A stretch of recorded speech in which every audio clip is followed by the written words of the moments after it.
কষ্ট করা টাকা দিয়ে এসেছিলাম এই প্রবাসে, এখন হয়তো মরার পরে ফিরবো না আর মায়ের কোলে, কারণ ইউএস বাংলা নেবে না আমায় তার বিমানে। ইউএস বাংলা ঘোষণা দিছে প্রবাসীদের লাশ নাকি তারা বহন করবে না। তাহলে আমরা প্রবাসীরাও বইলা দিলাম, এয়ারপোর্টে গেলে যেন তোমাদের বিমান আমাদের চোখের সামনে থাকে না। সব দেশের প্রবাসী এক হইয়া তাদের দিতে হবে কঠিন শিক্ষা। বিমানে যাত্রী না পাইয়া দেশে গিয়ে তারা করবে ভিক্ষা।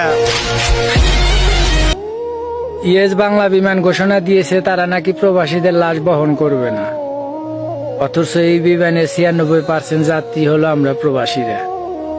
একটা কথা বলি শোনো, মৃত্যুর পর যদি প্রবাসীদের লাশ তোমার বিমানে জায়গা না হয়, তাহলে আজকের পর থেকে তোমার বিমানে ওঠা তো দূরের কথা, আমরা প্রবাসীরা তোমার বিমানের উপর প্রস্রাবও করবো না।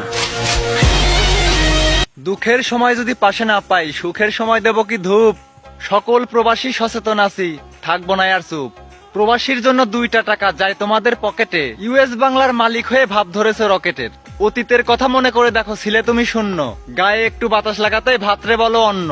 প্রবাসীর লাশ বহন করবে না বলে করছো ভুল, তার জন্যই তোমাদের দিতে হবে মাসুল। বাংলাদেশের বীর মুক্তিযোদ্ধারা যদি 9 মাস যুদ্ধ করে শহীদের খাতায় নাম ওঠে, আর বাংলাদেশের রেমিটেন্স যোদ্ধাগুলো বছরের পর বছর জীবন যুদ্ধে যুদ্ধ করে বাংলাদেশের রেমিটেন্স পাঠায়, জীবন যুদ্ধে যুদ্ধ করতে করতে একসময় ক্লান্ত হয়ে মারা যায়, আর এই রেমিটেন্স যোদ্ধাগুলোকে শহীদ না বলে তোমরা বলো পচা লাশ।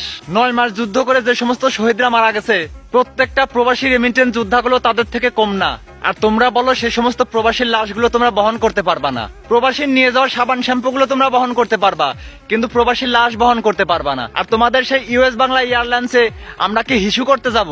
আমার সাথে যারা যারা একমত সকল প্রবাসীকে উদ্দেশ্য করে বলতেছি, যে যেখানে যে দেশে আছেন, আজ থেকে US Bangla airlines boycott boycott boycott.